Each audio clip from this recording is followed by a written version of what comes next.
Hello everyone, welcome to Texas. I got a Black Friday deal from WeaponX Motorsports on their carbon fiber cold air intake for my Gen 3 CTS-V. Last I looked, it hadn't shipped yet, so today was just, well, it's Friday, so I'll watch the Grand Tour. Perfectly happy to sit on the couch and do nothing all day except watch the Grand Tour.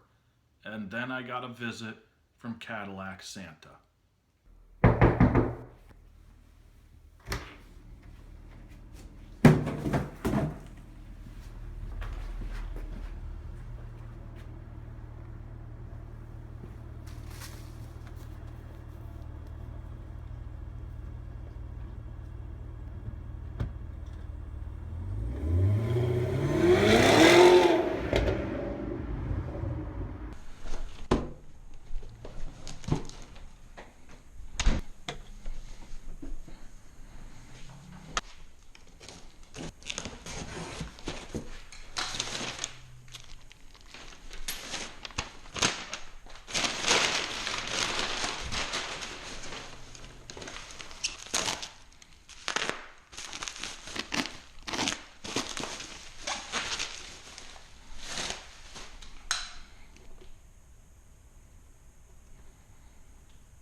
Here's all of our tools.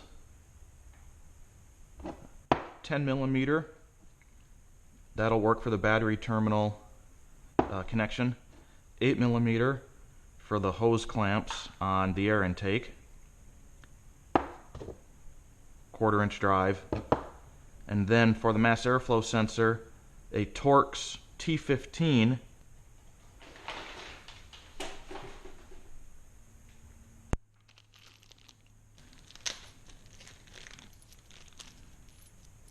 I suspect these are for our mass airflow sensor. We're going to replace the Torx that are in there. So add to the tool list.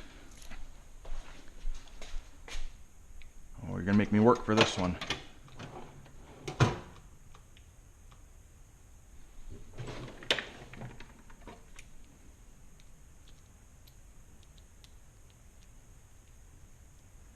H3. Now for little arts and crafts. Since this is our heat shield, what I'm going to do is take some 3M metal tape and I'm just going to put it on the engine bay side of this. I think this is ABS. This is ABS plastic. I'm just going to put it on the engine side of this just to help reflect some of the engine heat from getting in there. Since it is supposed to be a heat shield, I'll make it a better heat shield.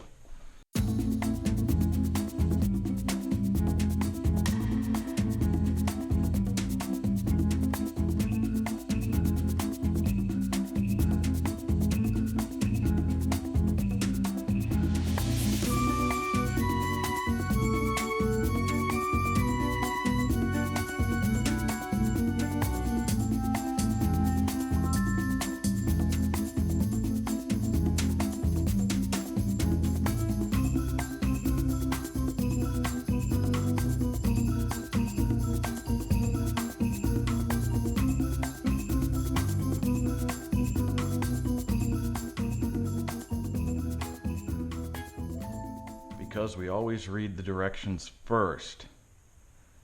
Disconnect the negative battery terminal in the trunk.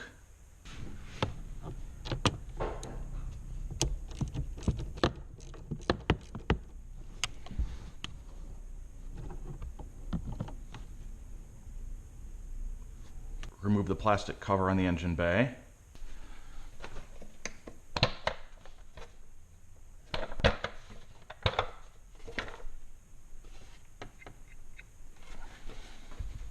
Unplug the mass airflow connector and PCV hose. This is the back side of the mass airflow sensor. They always hide these things, so they're not easy. So you have to get back there, lift up on that red clip, and then you can unplug the mass airflow sensor. Update on the mass airflow sensor. This is the red clip we saw in the mirror from behind. So after you pry this up, you have to still press on this black piece in the middle when you pull it out to get it undone. It's a tremendous feat of engineering. And you just push that backside and it pops off. Disconnect the factory rubber intake tube from the throttle body.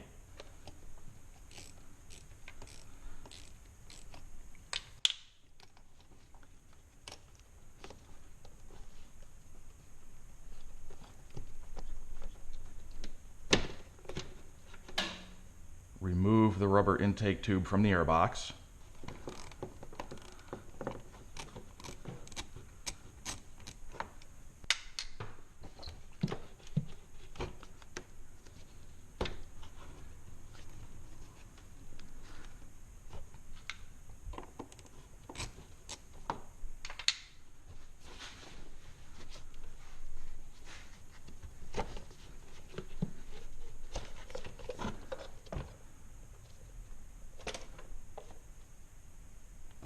Remove the factory airbox.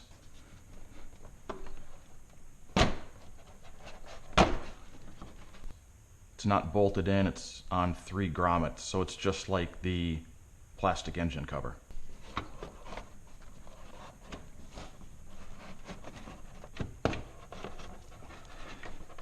Oh, they got a little clip down here that nobody knows about. Right here. There you go. When you gotta want it. I'm still getting hit in the face. Beauty. There we go. Make sure none of these rubber grommets are still attached to the box. If they are, take them off, put them back down inside the car.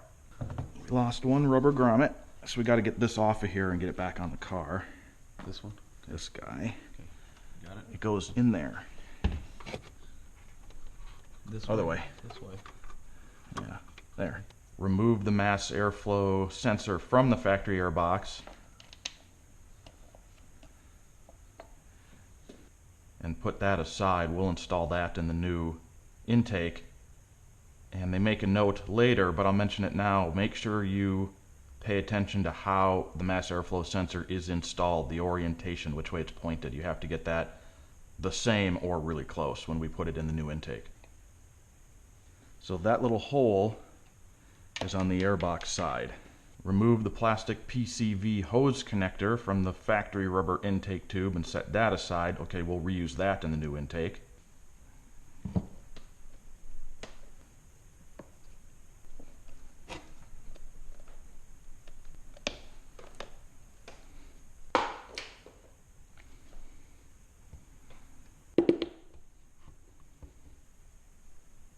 Okay, I have to step in real quick and talk about the rest of our assembly of the WeaponX carbon fiber cold air intake for the Gen 3 CTS-V. We did the assembly procedure a little out of order of the directions. There was a little bit of confusion and there was actually something missing from the directions. And where do you connect the other end to? I traded a bunch of emails with WeaponX. I talked to Ben and Kevin. They were very responsive. Friday afternoon we traded some emails. Now we had everything reassembled, no problem. There was just a little confusion. This is not going to go on here. Not in a million years. And I found out that this cold air intake, which wasn't even on the market a month ago, this is their first gen basically. And they made a mistake in the manufacture where the PCV hose connects to the elbow. The hole was punched in the wrong spot, so it doesn't allow you to reuse the OEM hardline that's on the motor. So they included that extra rubber hose in order for you to finish the assembly. It's not that big a deal, but they didn't really mention it in the directions. There. So if we keep this guy, just cut this hardline off right here, it'll fit over this barb, barely, down to the intake. Could even turn it a little bit, have it come out this way. Okay, let's try that. Place the heat shield lightly into position in the engine bay, leave it loose, don't put it down on the grommets.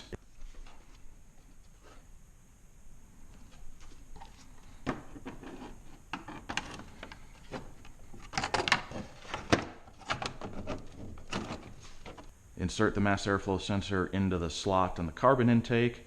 And we made a note of which way it was pointing, so it goes back in the same way.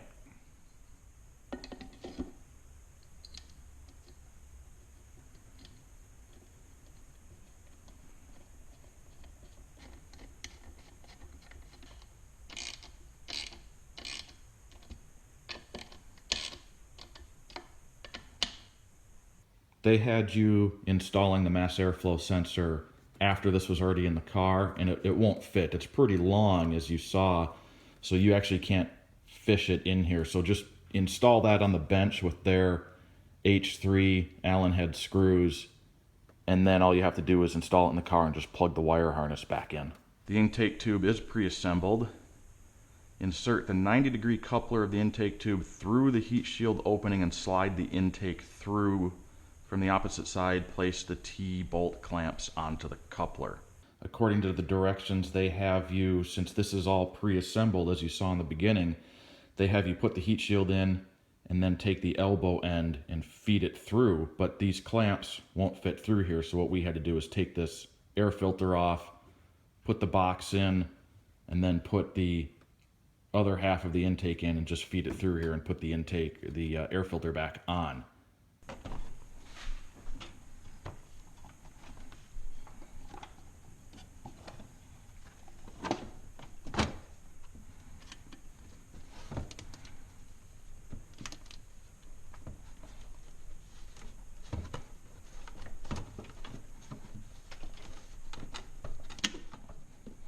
Go. Place the coupler over the throttle body, tighten all the clamps. Do not use excessive force. They should be snug but not significantly tight.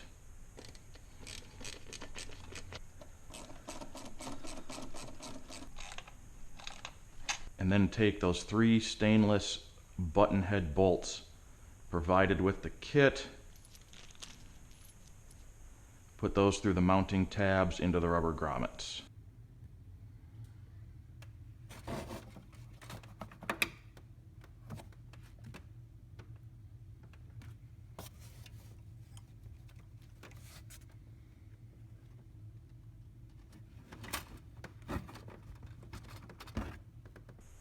Plug the mass airflow sensor in.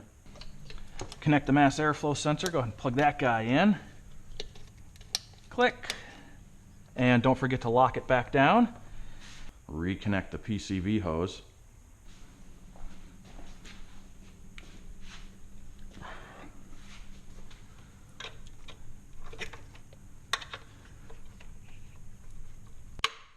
There.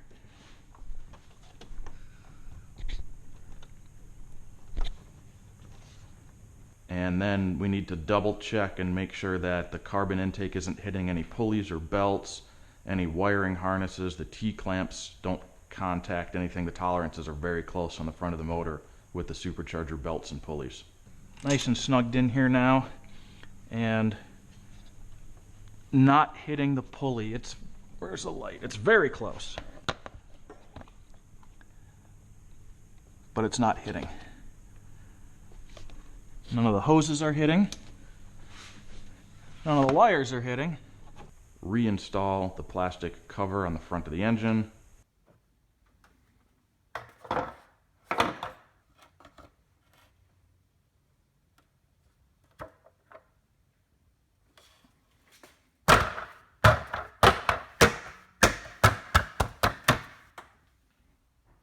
Reconnect the negative battery terminal.